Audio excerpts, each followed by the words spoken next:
My father told me I was a terrible person for planning a family vacation. He said it with a straight face, his voice low and serious, as if he were delivering a grim but necessary truth. He informed me that taking my 8-year-old daughter to Disney World, a trip she had been dreaming of for years, was a selfish indulgence we could not afford.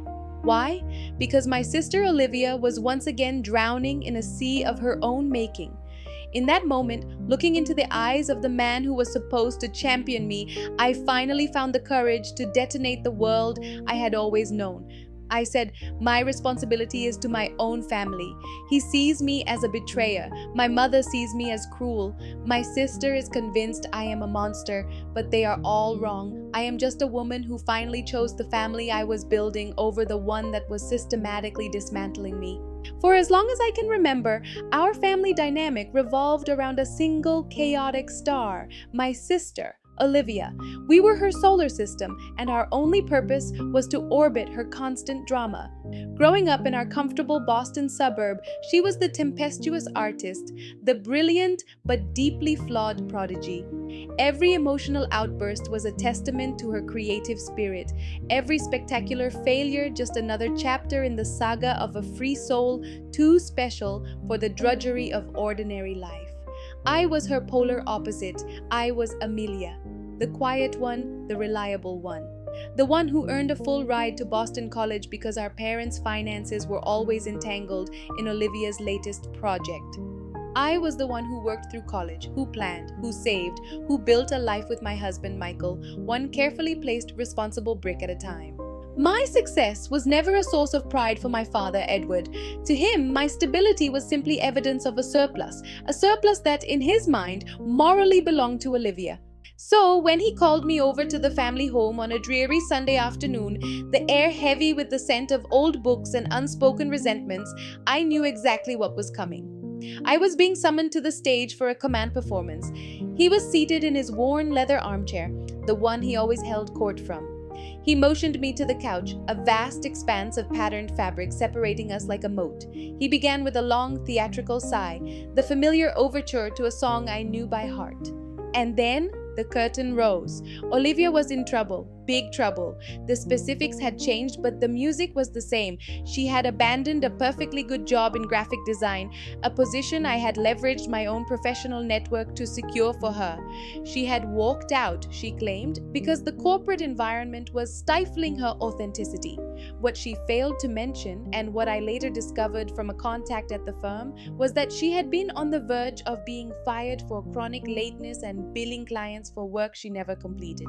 After leaving her job, she had taken her last paycheck and, instead of paying her bills, had poured it into becoming a wellness influencer. This involved buying expensive athletic wear, signing up for a high-end yoga retreat in Arizona to create content, and maxing out 3 credit cards on organic juices and spiritual crystals. Now the dream had collapsed. She was back in Boston, broke, with debt collectors calling non-stop.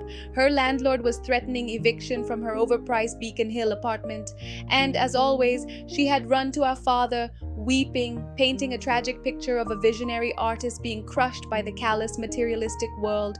My father, her ever-loyal benefactor, had promised her that the family would not let her down. But I knew that when he said family, he wasn't talking about all of us chipping in. He was looking right at me. He meant me and Michael. He meant the money we had been diligently saving for over a year. He meant my daughter's Disney fund. I sat there on the couch, my fingers knotted together in my lap, and let him talk. This was not a one-off request. This was a subscription to her chaos, and the price was always my stability. I had already paid for a photography masterclass that she attended twice. I had given her thousands for a down payment on a professional camera that she pawned a few months later. I had co-signed the lease on her current apartment, a massive financial risk that had cost me countless nights of sleep, only to discover she had used the money I'd lent her for a security deposit to buy a ridiculously expensive handbag. Each time, I was assured this was it. This was the last time. Each time, she swore she would pay me back. The promises were as hollow as her claims of being a burgeoning influencer. But this time, it was different. It was different because of my daughter, Lily. I pictured her at our kitchen table just that morning, her brow furrowed in concentration as she drew a detailed map of the Magic Kingdom, circling Cinderella's castle with a sparkly pink crayon. We were saving for her joy, for a memory, for the simple security of knowing that her parents kept their promises to her. The money he was asking for was $10,000. $10,000 that represented a year of our careful budgeting, of Michael and me foregoing dinners out and small pleasures for ourselves. It was Lily's deposit on a moment of pure, uncomplicated childhood magic. The thought of taking that from her, of converting her joy into another patch for Olivia's sinking ship, felt like a betrayal of my most sacred duty. Before my father could launch into his closing arguments about the sacred bonds of family, I gently raised a hand to stop him. "Dad," I said, my voice steadier than I felt, "I'm really sorry to hear that Olivia is struggling, but the answer is no. I can't help her this time." His face, which had been set in a look of grave paternal concern, went slack with utter astonishment. "What do you mean, you can't? Amelia, this is your sister, your only sister. And Lily is my daughter," I countered, a surprising wave of calm washing over me. "My responsibility is to my own family. Michael and I are not taking the money we saved for our daughter's vacation to bail Olivia out of another self-inflicted disaster. We are not doing it anymore." The disbelief on his face hardened into a familiar dark anger. He let out a short, sharp laugh, a sound like dry leaves skittering across pavement. "Her vacation? She's 8 years old. She has a roof over her head and food on the table. Your sister is facing financial ruin. How can you stand there and be so incredibly selfish?" That word, selfish. It was his go-to weapon, the one he had used to shame me into compliance my entire life. For years it had worked, but the lifetime of accumulated resentment had finally created an armor he couldn't penetrate. I kept my voice even, refusing to become the emotional, irrational daughter he could so easily dismiss. "She is facing the consequences of her choices, Dad," I stated. "Choices I have shielded her from over and over again.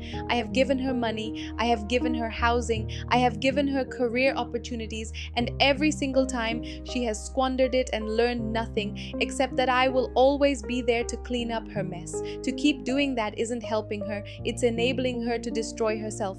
He wasn't listening. He was already shaking his head, his jaw tight with indignation.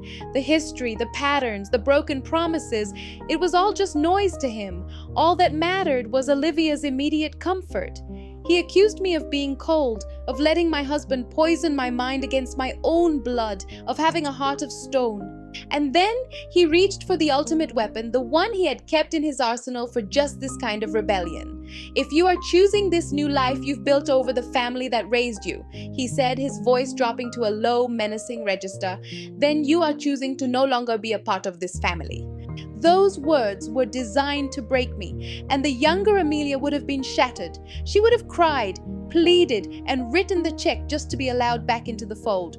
But standing there as a 36-year-old woman, a wife, a mother, the words didn't land like a punch. They felt like a key unlocking a cage. I looked at this man, my father, and I saw with a painful, blinding clarity that his love for me had always been conditional. The price of his affection was my total, unwavering subjugation to Olivia's needs. I wasn't a daughter, I was a resource, and I was finally done being mine. "If that's how you feel, Dad," I said, my voice quiet but firm, "then I'm sorry, but I will not apologize for making my husband and my child my priority." The fallout was swift and total. He stood up, his face red with a rage he couldn't contain, and stalked out of the room. The front door closed with a heavy final thud. Less than an hour later, my phone started vibrating. It was my mother, her voice choked with tears, begging me to call him, to say I was sorry, to just give Olivia the money to keep the peace. She accused me of ripping the family apart. Then came the text message from my aunt, a long self-righteous lecture about family duty and how my behavior would have broken my late grandparents' hearts. To them, it was a simple equation. $10,000 was a small price to pay to avoid all this ugliness. They could not or would not see the decades of emotional blackmail that had brought us to this point. That evening, as I sat on our living room floor helping Lily color in her Disney map, a strange and profound peace settled over me. Michael came and sat beside me, wrapping a solid arm around my shoulders. He had been my silent, steadfast supporter through every single one of Olivia's manufactured crises, gently encouraging me to establish boundaries for my own sanity. He didn't need to ask what had happened. He could see it on my face. He just held me and said, "I am so proud of you. You did the right thing for us." Looking at my daughter's happy, focused little face, I knew in my bones that he was right. This was my world. This was my responsibility. This was the family I would go to war for. The next day, the war came to me. My father, in a breathtaking act of manipulation, had given Olivia a completely warped version of our conversation. She, in turn, unleashed a multi-paragraph text message filled with a level of vitriol that was truly impressive. She called me a heartless, jealous shrew. She accused me of always secretly delighting in her failures. But the line that really cut deep was this: "It must be so easy being you, Amelia, with your perfect husband and your perfect house and your perfect little life. You've never had a real struggle in your life." As if my life wasn't the direct product of discipline and sacrifice, the very concepts she treated with such contempt. I read the entire message, took a deep breath, deleted it, and blocked her number. There was nothing to be gained by engaging. The silence from my parents' house was a tangible thing. I was removed from the family group chat. The email with the details for our annual 4th of July barbecue never arrived. It was as if I had been surgically removed from the family portrait. For the first time in my adult life, I wasn't desperately trying to earn my keep. The feeling was equal parts terrifying and exhilarating. About a week later, the storm made landfall on my doorstep. I opened the door to find Olivia standing on our porch, arms crossed, her face a mask of righteous fury. She didn't wait for me to invite her in. She brushed past me into the entryway, her eyes sweeping over our home with undisguised contempt. Michael looked up from his laptop at the dining room table, his friendly expression hardening into granite. I gave him a tiny shake of my head, a silent signal. "I can handle this."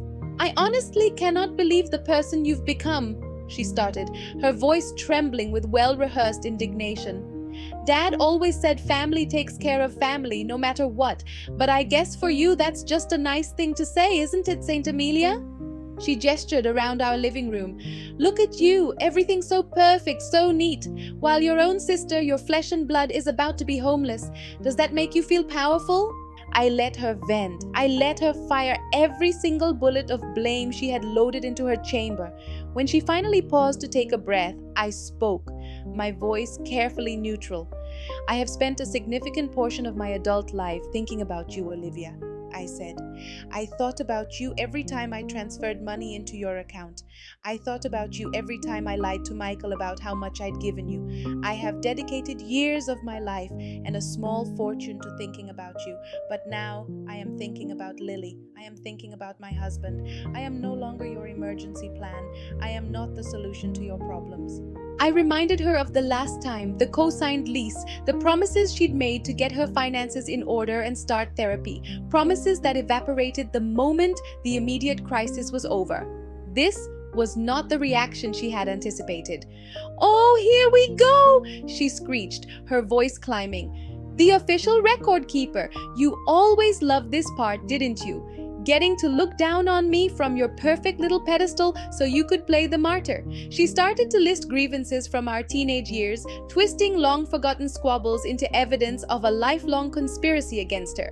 When her rage failed to produce the desired result, she changed tactics. Her face crumpled and giant dramatic tears began to stream down her cheeks. "I'm your little sister, Amelia," she sobbed, her voice breaking. "I'm all alone and I'm so scared. I don't know what to do." It was a brilliant performance, truly. The damsel in distress, lost and terrified. But I had seen this play too many times and I knew how it ended. "No, Olivia," I said, and the word felt like it was made of stone. "The answer is still no." And just like that, the show was over. The tears stopped instantly, as if she had turned off a switch. Her expression contorted into a look of pure, unadulterated hatred. "You are a selfish monster," she screamed, the sound echoing in our peaceful home. "I hope you're happy. You will regret this for the rest of your life. You are a horrible sister and a worse daughter."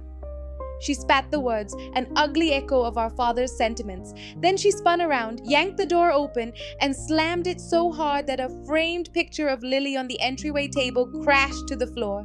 Michael was at my side in a second, his arms wrapping around me as I stared at the door. He just held me, absorbing the aftershocks. The bridge to my old life wasn't just burned, it had been bombed into dust.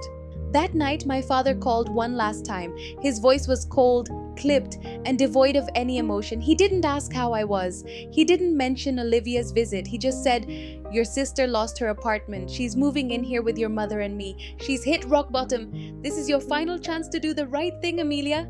I took a deep breath, my knuckles white as I gripped the phone. "My answer is the same, Dad." The silence that followed was heavy and absolute. Then, his voice flat and final. "Then don't call this house again. As far as I'm concerned, I only have one daughter now." He hung up. I should have been destroyed. A small part of me, the little girl who had spent her life craving her father's approval, was mourning. But the dominant feeling was an overwhelming, shocking wave of relief. The crushing weight of their expectations, their endless drama, their conditional love, it was gone. I was finally, blessedly free.